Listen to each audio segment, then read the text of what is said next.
इस साल 8 मार्च को देश भर में होली मनाई जा रही है। देश के कई भागों में इसकी तैयारियां देखने को मिल रही हैं। एक दूसरे को रंग लगाने का सिलसिला भी शुरू हो चुका है। यह त्यौहार ही ऐसा है जिसका साल भर तक लोगों को इंतजार रहता है। जितने इसमें रंग हैं उतने ही इसे मनाने के भी ढंग हैं। इसीलिए देश के अलग अलग हिस्सों में होली को अलग अलग तरीके से सेलिब्रेट किया जाता है। विदेश से भी पर्यटक बड़ी संख्या में होली देखने पहुंचते हैं। देश के अलग अलग भागों में अलग अलग तरीके से होली मनाई जाती है और यहाँ होली मनाने के अलग अलग कारण भी हैं।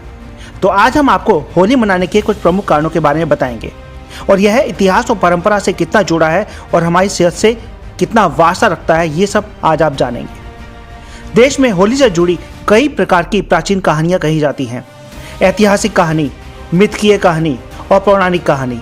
लेकिन इन्हीं पौराणिक कहानियों के अलावा कई ऐसी वजहें हैं जिनके चलते हजारों सालों से भारत की धरती पर होली मनाई जाती जा रही है। इनमें कुछ कारण सामाजिक, स्वास्थ्य और पर्यावरण से जुड़े हैं।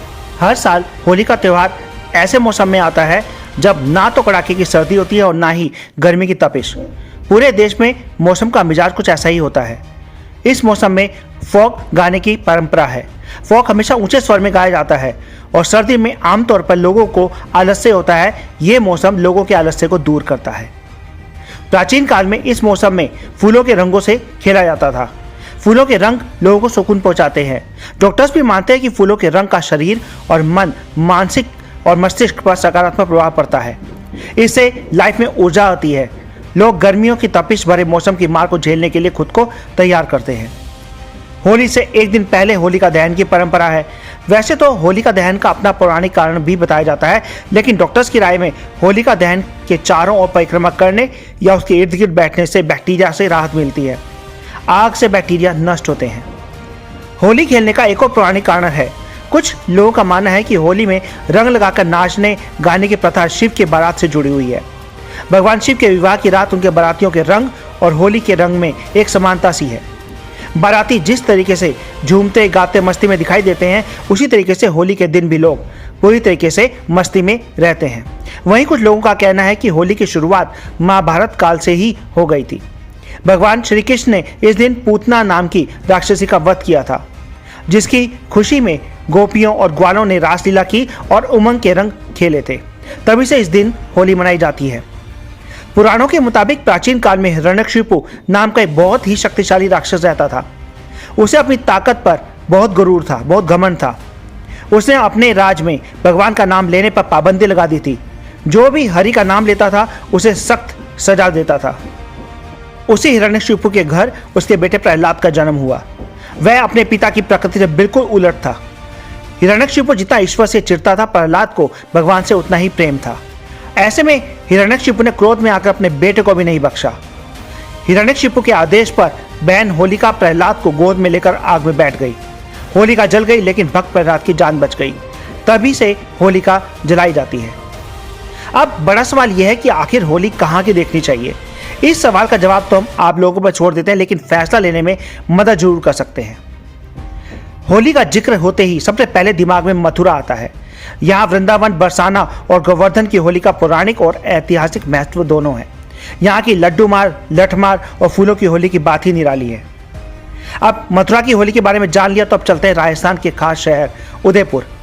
यहाँ शाही होली खेली जाती है। इसमें महल से रॉयल जुलूस निकाला जाता है, जिसका हाथी, घोड़े, बैंड बाजे और संगीत की धुन पर सब शामिल होते हैं। मथुरा के बाद सब ज्यादा पर्यटक यहीं पहुंचते हैं।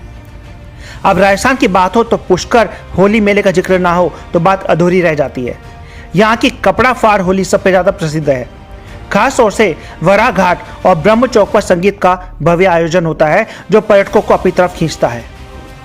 अब राजस्थान से रुख करते हैं पंजाब का। यहाँ अनंतपुर साहिब में सिख समुदाय होला मोहल्ला का आयोजन करता है। इस मेले को गुरु गोविंद सिंह जी ने शुरू किया था, जिसे शौर्य का प्रतीक माना जाता है। यहाँ घुड़सवारी, तलवारबाजी, कुश्ती आदि की होली के रंगों के साथ भी देखने को मिलता है। अब चलते हैं पश्चिम बंगाल। यहाँ के शांति निकेतन की होली के क्या कहने। यहाँ पर होली की शुरुआत रविन्द्रनाथ टैगोर ने की थी। खासतौर पर होली के दिन यहाँ कई आयोजन होते हैं और खूब अबीर गुलाल उड़ाया जाता है। तो अब बात करते हैं ब्रज की होली की। ब्रज की होली की बात ही अलग है। तो चलिए जानते हैं कैसी होती है लड्डू मार और लठमार होली। ब्रज की होली का देश और दुनिया में अलग ही आकर्षण है। देश भर में होली खेलने के तरीकों में बदलाव हो रहे हैं, लेकिन ब्रज की होली आज भी पूरे जोश और परंपरा के साथ मनाई जाती है। होली के जितने रंग समझ लीजिए देश भर में उसे मनाने के उतने ही ढंग और तरीके हैं। हर प्रदेश में होली मनाने के कुछ अलग रिवाज है। ब्रज की होली दुनिया भर में प्रसिद्ध है। यहाँ जितने जोश और उमंगों से होली खेली जाती है, वैसा रंग दुनिया में कहीं नहीं देखा जाता। रंगों की होली, गुलाल की होली, लठमार होली, लड्डूमार होली जैसे कई प्रकार की होली खेली जाती है। ब्रज की होली कई दिनों पहले ही शुरू हो जाती है। यही यहाँ की परंपरा है। दूर दूर से लोग ब्रज की होली की मस्ती देखने आते हैं। कहते हैं यहाँ परंपरागत तौर पर 1.25 महीने की होली होती है। देश भर से लोग यहाँ की होली की उमंग और जोश देखने आते हैं। खास तौर पे लोग वृंदावन, बरसाना, नंदगांव और दाऊदी की होली देखने आते हैं। लड्डूमार होली की बात करते हैं। बरसाना में होली का आनंद कुछ अलग है। देश में शायद ही कोई होगा जो बरसाने की होली को देखना नहीं चाहता है। यहाँ होली की शुरुआत लड्डूमार होली से होती है। बरसाने को श्री राधा रानी के जन्मस्थल माना जाता है। युवतियाँ और महिलाएं यहाँ ग्वालों पर लड्डू से प्रहार करती हैं और फोक गाती हैं। होली का ये रंग दूर दूर से आए लोगों को खूब लुभाता है। तो अब बात करते हैं लठमार होली की। लड्डूमार होली के बाद यहाँ लठमार होली होती है, जिसका खास आकर्षण होता है। नंदगांव से आए ग्वालों पर बरसाने की ग्वाली ने लठ बरसाकर होली खेलती हैं। हर साल फाल्गुन माह में शुक्ल पक्ष की नवमी को यहाँ लठमार होली बड़े ही जोश और उमंगों से खेली जाती है, जिसका बाकायदा निमंत्रण एक दिन पहले बरसाने के नंदगांव भेज दिया जाता है। अब बात करते हैं छड़ीमार होली की। गोकुल में लाठी की जगह छड़ी से खेली जाने वाली होली की अनोखी परंपरा है। छड़ीमार होली के दिन गोपियों के हाथ में लठ के बदले छड़ी होती है।